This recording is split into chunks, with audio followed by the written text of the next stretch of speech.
Hi guys! I'm back! I'm back with another crazy headband. So, now let me show you what I have and then tell me what you think I am trying to do. You see this? I had b over square root of a, and then I multiply them by square root of a times square root of a, and then I ended up with a on the denominator and b times square root of a on the top. What do you think I tried to do? Let me try the Dora the Explorer way. What do you think I tried to do? We're gonna wait.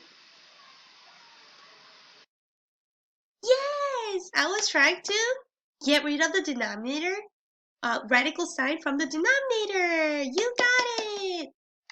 Yes, that's what we're trying to do. You see, it says rationalizing the denominator. That means get rid of radical in the denominator. Woohoo! Now, rational numbers are whole numbers. It's not whole numbers. It's just it could be whole numbers. It could be decimals. It's just it's something that can be turned into a fraction. That's a rational number. So we're trying to make the denominator into something that can turn into a fraction. If you have a square root of, let's say, 2, that is something. Square root of 2 is an irrational number, kind of like a pi. See, you know how pi is like 3.1415, it just goes on forever? So if you enter square root of 2 in the calculator, that is, I know, I don't know, 1.414213. It does go on forever. So radical numbers are not rational numbers, and when we rationalize the denominator, that means we're trying to get rid of the square root symbol or radical symbol from the denominator. How do you do it? Just like what my headband said. You kind of see it? Can you take notes from here? Can I stay like, what about like this? Do you see this? Oh, no, I'm trying to do it. B, if it's b over square root of a, right? Whatever the denominator you're trying to get rid of, you just multiply to the both numerator and denominator. Why? Why? What is this equal to? That's right.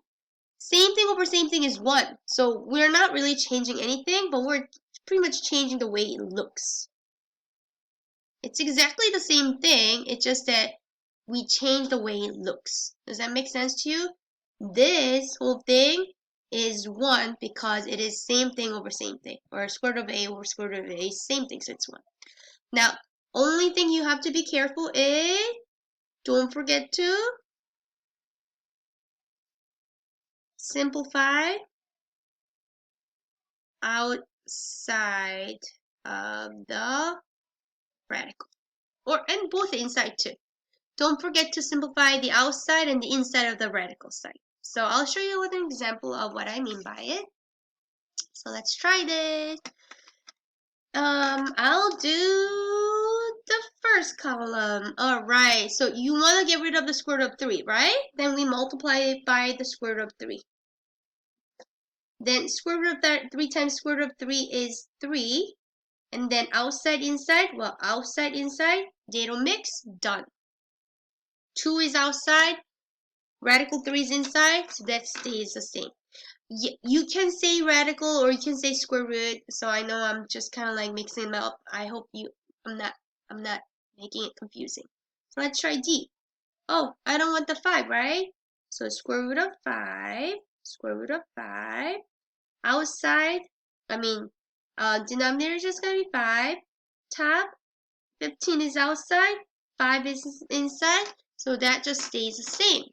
However, you should see that 15 over 5, it is something you can simplify it. Right? 15 divided by 5 is 3. So you can divide this by 5 and you can divide this by 5. So that is actually 3 radical 5. This learning target, if you don't simplify, you're not going to get the full credit. So please make sure you simplify them whenever you can.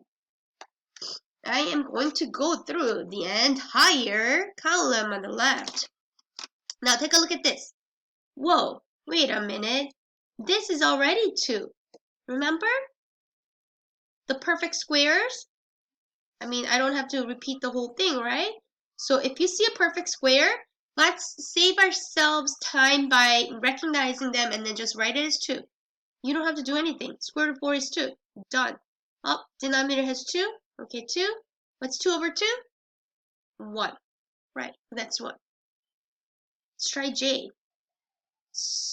Radical 6, radical 6. We don't want it. We don't want it. You multiply it. So radical 6 times radical 6 is 6. 2 is outside, 6 is inside.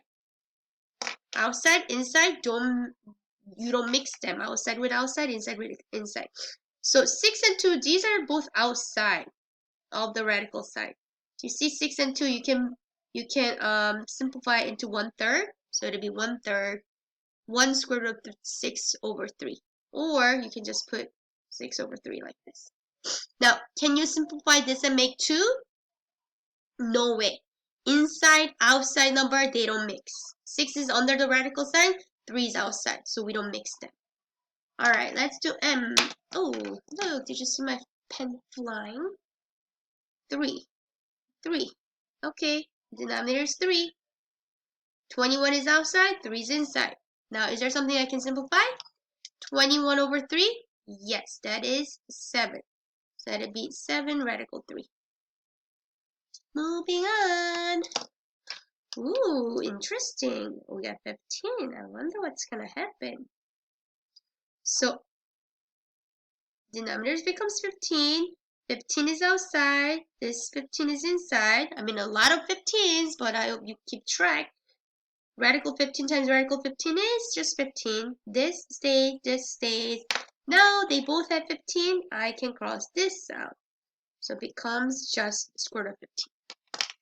One last one for the day. All right, 25. Uh-oh. 25? I remember 25. Do you remember 25? I remember 25. 25 is 5 times 5. So hopefully you can just see that, oh, I know that's 5. You tried to trick me? Well, couldn't. So square root of 25 is just 5. 6 is 6. Done. Cannot really do anymore.